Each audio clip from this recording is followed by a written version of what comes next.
de sortir de la misère et de créer le bonheur pour tous à la force de nos poignets et de nos cœurs. Tous ceux qui vivent, et grassement, de l'exploitation des autres ont été contre notre combat et le seront davantage demain. Que n'a-t-on fait et que ne fait-on aujourd'hui même pour arrêter notre marche en avant? Les sabotages économiques, les campagnes de dénigrement, la corruption, les provocations de toutes sortes, les chantages, comme les menaces, sont autant de manœuvres de l'ennemi qu'il nous a été donné de connaître et d'affronter durant ces 4 années de lutte révolutionnaire. L'adversité, nous l'avons aussi connue de l'intérieur de notre Burkina Faso bien-aimé, dans nos propres rangs, dans le camp de la révolution. Des idées et des pratiques erronées se sont en effet développées au sein des masses et des révolutionnaires et ont causé du tort à la révolution. Il nous a fallu les combattre malgré la relative fragilité de nos rangs. Il y a eu de révoltantes volte-face. Les affrontements ont suivi les provocations. Il y a eu des déchirements. Mais rien n'est jamais définitif. L'opportunisme, nous l'avons connu et nous l'avons vu à l'œuvre. Il travaille sous diverses formes à la rénonciation de la lutte révolutionnaire, à l'abandon de la défense intransigeante des intérêts du peuple au profit d'une recherche frénétique d'avantages personnels et égoïstes.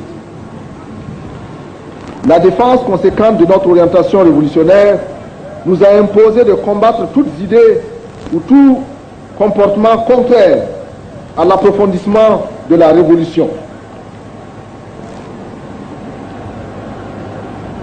Pour avoir choisi plutôt cette voie que celle plus facile de la démagogie, nous avons dû subir diverses attaques, plus calomnieuses les unes que les autres, provenant aussi bien d'ennemis classiques que d'éléments issus des rangs même de la Révolution, impatients, développant un zèle douteux de néophytes quand ce n'est pas une frénésie de calculateurs aux ambitions personnelles non cachées. L'opportunisme, comme la contre-révolution, sont des ronces habituelles sur la route de la révolution. Et jusqu'à ce que la révolution atteigne ses objectifs finaux de création d'une société nouvelle où n'existe pas l'exploitation de l'homme par l'homme, l'opportunisme se manifestera toujours en chemin, à un moment ou à un autre, à la faveur de circonstances diverses et sous des formes extrêmement variées, allant de la manifestation la plus droitière à l'expression la plus gauchiste et radicalisée. Les difficultés du combat, les exigences de l'engagement, l'âpreté de la lutte des classes ont amené des camarades à déserter purement et simplement les rangs ou à opérer des trompées purement et simplement de cibles. D'autres caressent le rêve de raccrocher, mais se font des scrupules sur la manière de le faire. Aussi cherchent-ils à théoriser d'avance leur abandon du combat révolutionnaire. Et c'est ainsi qu'ont circulé et circulent encore de nombreuses idées et théories, toutes imbues d'opportunisme. Tout cela a contribué à constituer des éléments d'adversité contre lesquels il a fallu se battre pour avancer. Nous ayons tort de penser ou de croire que les échecs, les défaites, la récupération par la bourgeoisie, les impasses mortelles, les trahisons ne guettent et n'ont guetté que les autres révolutions. Notre révolution, tout comme les autres, est constamment menacée de tous les dangers contre-révolutionnaires. Il nous faut en être conscients et parfaitement conscients et nous engager résolument dans la défense permanente de la ligne juste qui mène vers l'objectif final. Il nous faut surtout être conscients que ces problèmes naissent de façon dialectique de l'exacerbation de la lutte des classes et qu'à contrario, leur inexistence traduirait en réalité l'étouffement sournois de la lutte révolutionnaire au profit de la conciliation de classes. Camarades, il nous faut aujourd'hui prendre le temps de tirer les leçons et enseignements de notre action passé pour enrichir notre théorie et notre pratique de la révolution et nous engager davantage de la lutte de façon plus organisée, plus scientifique, plus résolue. Les tâches qui nous attendent sont nombreuses et complexes. Les ennemis de notre peuple et de sa révolution redoublent d'ardeur et d'ingéniosité pour nous barrer la route. Et il nous faudra plus de courage, plus de conviction et plus de détermination pour poursuivre la marche en avant. Mais cette conviction et cette détermination découleront en partie de ce que nous aurons tiré comme enseignement de notre expérience de 4 années de lutte. Et c'est pourquoi il nous faudra faire en l'an 5 de notre évolution une année de bilan, une année de l'action idéologique et politique scientifiquement organisée. Oui, il nous faut ce bilan. En 4 ans de révolution, nous avons opéré d'importantes transformations révolutionnaires. Nous avons jeté les bases de la résolution de nombreux problèmes qui se posent à notre peuple. Nous avons beaucoup agi et partout dans les différents secteurs de la société. Nous avons donné l'impression de tout vouloir changer et tout de suite. Et des critiques nous ont été faites, ça et là, que nous comprenons fort bien. Du reste, nous constatons pour notre part que d'autres tâches importantes ont eu tendance à être négligées ou minimisées.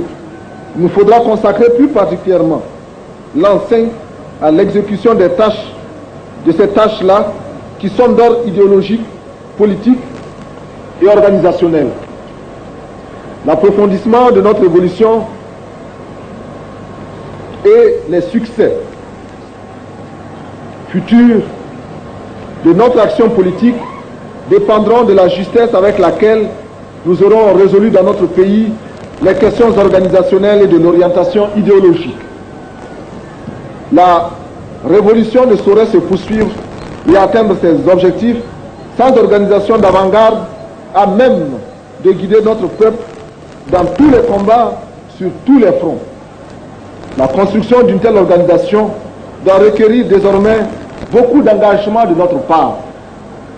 Sur la base des actions déjà entreprises pour trouver une solution à la question organisationnelle, il s'agira pour les révolutionnaires de notre pays de conjuguer leurs efforts pour vaincre les tares et insuffisances que nous portons tous. L'unité des révolutionnaires est assurément une étape par laquelle il nous faut passer pour aller plus en avant dans l'exécution de la tâche d'organisation de l'avant-garde. Et je me réjouis de constater qu'en ce 4e anniversaire de notre révolution, que les bases sont jetées quant à la réalisation d'une unité réelle, d'une unité militante de l'ensemble des forces révolutionnaires de notre pays. Mais gardons-nous de faire de l'unité une univocité asséchante, paralysante et stérilisante.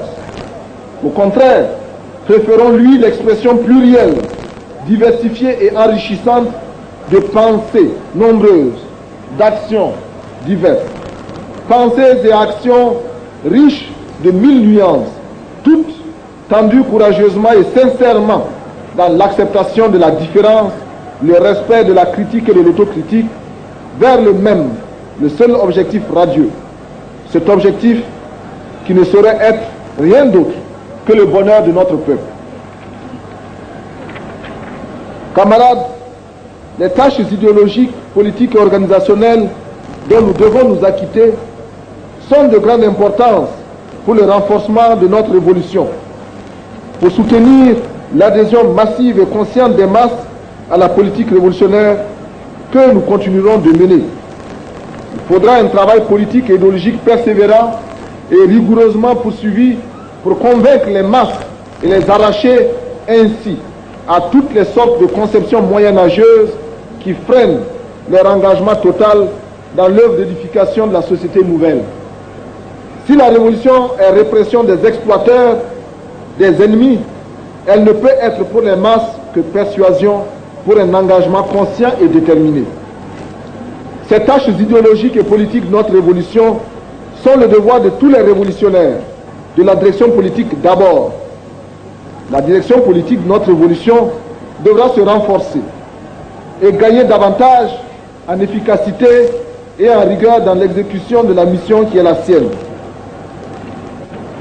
L'an 5 nous invite à jeter toutes les énergies dans le combat organisationnel, la consolidation politique et idéologique, la prééminence de la direction politique. Cependant, à propos d'organisation politique structurelle, ce qui est ainsi dit exclu par la précipitation, nous nous lancions dans des élaborations théoriques, des architectures séduisantes pour l'esprit, mais sans intérêt pour la vie quotidienne des masses. Profitons des expériences des autres révolutions que l'histoire des peuples nous offre en enseignement. En particulier, tenons compte de l'expérience de ceux qui, comme nous, et ils sont nombreux, ont dû se doter d'organisations diverses et unies, ou d'uniques organisations diverses, tout en organisant et en défendant le pouvoir d'État âprement et dignement conquis. Évitons donc les élaborations éthérées qui donnent naissance à des organigrammes théoriques sans fonctionnalité, sans intérêt pour les masses, simplement destinés à la contemplation de quelques rêveurs, zélateurs qui voudraient se faire plaisir. Au contraire, notre révolution est d'abord une révolution qualitative, dans une transformation qualitative des esprits qui se traduit dans la construction concrète de la société nouvelle burkinabé. C'est la qualité de la vie qui est en train de changer au Burkina. Et cela est conséquence de l'évolution qualitative des esprits. Le mythe de l'enrichissement sans foi ni loi, selon les expériences de la jungle capitaliste des années d'après-guerre, s'est définitivement évanoui au Burkina. Notre patrie est un chantier où les critères de la moralité, les soucis de justice sociale, le respect des droits fondamentaux à une vue, à une existence toujours meilleure, ne sont pas de vains mots, mais se matérialisent dans la pratique sociale de chacun de nous. La spécificité de notre révolution, son exemplarité et son rayonnement tiennent à ces valeurs cardinales que nous avons su défendre farouchement jusque-là. Il faut continuer à rester des révolutionnaires, c'est-à-dire surtout des hommes de chair, des hommes de sang, des hommes de sentiments et des hommes d'émotions pures. C'est vrai, dans le proche passé, nous avons parfois commis des erreurs. Cela ne devra plus se produire sur la terre sacrée du Faso. Il doit y avoir de la place dans le cœur de chacun de nous pour ceux qui ne sont pas encore parfaitement en harmonie avec le discours d'orientation politique et les objectifs de notre plan quinquennal. Ce sera à nous d'aller à eux et de les gagner à la cause révolutionnaire du peuple. La révolution ne cherche pas des raccourcis et elle impose à tous de marcher ensemble dans la même volonté de pensée et d'action. C'est pourquoi le révolutionnaire doit être un perpétuel pédagogue et un perpétuel point d'interrogation. Si les masses ne comprennent pas encore, c'est de notre faute. Il faut prendre le temps d'expliquer et le temps de convaincre les masses pour agir avec elles dans leur intérêt. Si les masses comprennent mal, c'est encore de notre faute et il faut rectifier, préciser, nuancer. Il faut s'adapter aux masses et non vouloir adapter les masses à ses propres désirs, à ses propres rêves. Les révolutionnaires n'ont pas peur de leurs fautes. Ils ont le courage politique de les reconnaître publiquement, car c'est un engagement à se corriger, à mieux faire. Nous devons préférer un pas ensemble avec tout le peuple. D'autres voies, plus faciles, plus expéditives existent, mais elles ne produisent que des illusions et laissent des lendemains amers. Tout cela, nous le réaliserons grâce à nos structures révolutionnaires dans les services, les villes, les villages, à savoir grâce à nos comités de défense de la révolution, grâce à l'Union des femmes du Burkina, grâce au mouvement national des pionniers, grâce à l'Union nationale des anciens du Burkina. grâce à l'Union nationale des paysans du Burkina. Et les structures devront être perfectionnées, parachevées. Celles dont la construction requiert plus d'avantages de notre effort, de nos efforts quotidiens, recevront notre attention tout au long de l'an 5 de notre révolution. Camarades, chers amis des pays d'Afrique, d'Europe, d'Amérique et d'Asie, je voudrais, au nom de notre peuple et du Conseil national de la Révolution, vous réitérer tout le remerciement pour le soutien que vous apportez à cette lutte et vous redire aussi notre désir sincère et notre volonté d'entretenir les relations les plus cordiales avec les peuples de vos pays respectifs. Le Burkina Faso, terre de paix et de dignité, sera toujours du côté où se défendent la fraternité, la solidarité militante et agissante. Camarades militantes et militants de la province du Houé, vous avez, par votre mobilisation et votre ardeur au travail, fait de ce 4e anniversaire de notre révolution une étape repère sur ce long chemin du combat de notre peuple pour un avenir radieux.